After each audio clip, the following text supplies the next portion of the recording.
បាទគឺជាតំណាងឈ្មោះហើយអត់ស្នែងគឺជាតំណាងញីបាទជាសត្វមួយដែលថាមានលក្ខណៈពិសេសមួយបាទលក្ខណៈពិសេសវាយ៉ាងម៉េចគឺស្នែងរបស់វានេះគឺមួយឆ្នាំគឺវាបដូរម្ដងបាទគឺវាត្រូវការស្នែងវាហ្នឹងគឺត្រូវការកាច់ចោលឬក៏ដូចជាជំរុះចោលអញ្ចឹងបាទក្នុងរយៈពេល1ឆ្នាំហើយសំខាន់មួយទៀតគឺបាទគឺឈប់ការបរបាញ់ការដាក់អន្ទាក់ឬក៏ការធ្វើអីផ្សេងដែលធ្វើឲ្យប៉ះពាល់ដល់សត្វរមាំងនេះបាទព្រោះវាជាសត្វមួយដែលកម្របាទជំរាបសួរពុកម៉ែបងប្អូនទាំងអស់គ្នាបាទទាំងអ្នកនៅក្នុងប្រទេសនិងអ្នកនៅក្រៅប្រទេសបាទតើសុខសប្បាយទេបាទថ្ងៃនេះមកជួបនឹងខ្ញុំទៀតហើយជាមួយនឹងការបង្ហាញនៅវីដេអូរបស់សត្វរមាំងបាទបងប្អូនភាគច្រើនក៏បានស្គាល់ហើយបាទសត្វរមាំងហើយវាស្រដៀងគ្នាទៅនឹងប្រើទៅនឹងក្តាន់ទៅនឹងអីគឺស្រដៀងគ្នាទេបាទវាមានលក្ខណៈខុសគ្នាតិចតួចបាទស្រដៀងគ្នាហ្នឹងបាទហើយប្រើសត្វរមាំងនេះដែរបាទសត្វរមាំងនេះគឺដែលមានស្នែងនេះគឺជារមាំងឈ្មោលបាទគឺជារមាំងឈ្មោលហើយអត់ស្នែងគឺជារមាំងញីបាទហើយសត្វរមាំងនេះដែរគឺជាសត្វមួយកម្របាទសត្វគេថាចាត់យើងអាចចាត់ថ្នាក់ថាជាសត្វកម្រនៅលើពិភពលោកបាទដែលស្ថិតនៅក្នុងបញ្ជីឧបសម្ព័ន្ធទី1នៃអនុសញ្ញាសាយតេសបាទនិងក្នុងបញ្ជីក្រហមរបស់អង្គការ IUCN ជាប្រភេទសត្វរងគ្រោះជិតផុតពូជហើយ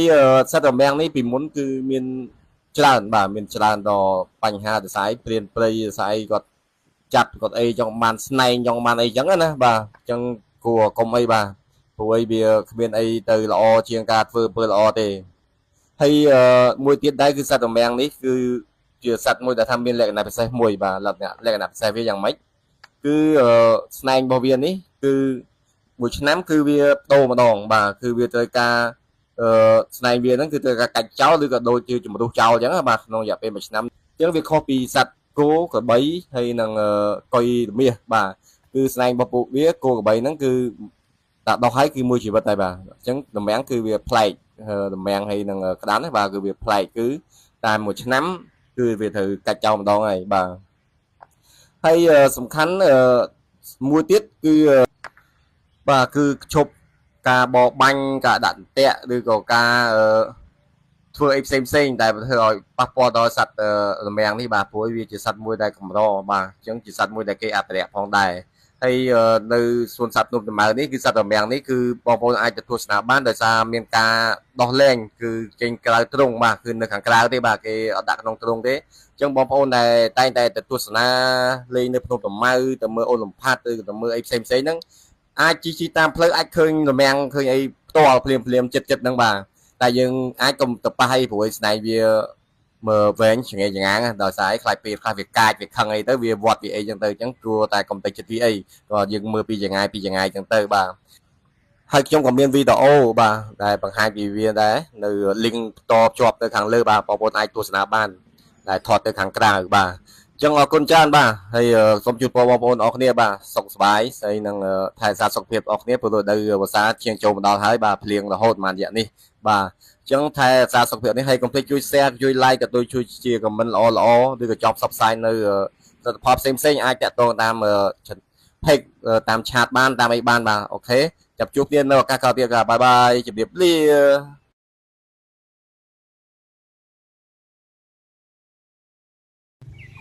បាទជម្រាបសួរពុកម៉ែបងប្អូនទាំងអ្នកក្នុងប្រទេសនិងក្រៅប្រទេសបាទមកជួបខ្ញុំម្ដងទៀតហើយបាទជាមួយនឹងការបង្ហាញនៅវីដេអូខ្លីៗនិយាយអំពីសត្វព្រៃក៏ដូចជាតំបន់តំបន់នីឋានផ្សេងបាទដូចជានៅក្នុងប្រជាជាតិកម្ពុជាយើងបាទហើយថ្ងៃនេះដែរនាំមកដល់បងប្អូនមកទស្សនាបាទនេះនៅសត្វរមាំងបាទសត្វរមាំងដែលបងប្អូនភាគច្រើនក៏ស្គាល់ច្រើនណាបាទគឺសត្វរមាំងនេះគឺដែលវាមានស្នែងវែងចង្អេងចង្អាងហ្នឹងហើយបាទហ្នឹងគឺជាសត្វរមាំងបាទហើយចំពោះសត្វរមាំងនេះដែរដោយបងប្អូនឃើញសាច់ដែលមានស្នែងវែងនេះគឺជាឈ្មោលបាទជាសត្វរមាំងឈ្មោលហើយដូចបងប្អូនឃើញស្នែងវាហើយបើយើងនៅគៀកវាយើងខ្លាចដែរស្រួយបាទពុតមុខពុតអីហ្នឹងចាក់ចូលពោះហ្នឹងចោលបដ ாய் អញ្ចឹងគេដាក់ទ្រុងដាក់អីស្រួលបួលបាទនៅឯសួនសត្វភ្នំតាម៉ៅនេះគឺមិនឲ្យមានការចេញក្រៅទេខ្លាចប៉ះពាល់ដល់ភ្ញៀវទេសចរដែលគាត់មកទស្សនាបាទហើយដែលអត់មានស្នែងនោះគឺជារមាំងញីបាទគឺជារមាំងញីហើយដោយបងប្អូននឹងស្ដាប់ហើយបាទសត្វរមាំង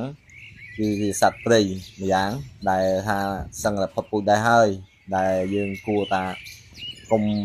មានការដាក់តាក់ឬក៏ការបោកបាញ់អីផ្សេងបាទព្រោះខ្ញុំឃើញតាមមានបងប្អូនតាមតំបន់ព្រៃភ្នំច្រើនបាទគាត់ទៅដាក់តាក់សัตว์ដាក់តាក់សัตว์ឬក៏ដាក់បោកបាញ់អីផ្សេងណាហើយអ្នកខ្លះជឿថាយកស្នែងយកមកតាំងនៅផ្ទះហ្នឹងល្អចេះចុះបាទតាមពិតវាមិនល្អអីទេបាទអញ្ចឹងយើងគួរការពារនៅធនធានធម្មជាតិដូចជាសត្វព្រៃសត្វអីនេះយើងគួរនាំគ្នាការពារកុំឲ្យមានការដាក់តាក់បោកបាញ់ទៀតបាទព្រោះអីកាលណាដែលមានសត្វព្រៃច្រើនអញ្ចឹងទៅកូនចៅយើងជំនាន់ក្រោយក៏អាចបានស្គាល់បានទស្សនាហើយប្រទេសយើងក៏បោបាទសម្បូរទៅដោយធនធានធម្មជាតិដូចជាសត្វព្រៃធម្មជាតិអីផ្សេងបាទអញ្ចឹងយើងគួរថាទាំងអស់គ្នាគួរកាត់បន្ថយឬក៏បញ្ឈប់តែម្ដងបាទបញ្ឈប់តែម្ដងរាល់ការដាក់តាក់ឬក៏បោកបាញ់អីផ្សេងសត្វផ្សេងបាទហើយសត្វរមាំងនេះដែរបាទបងប្អូនឃើញវារុះ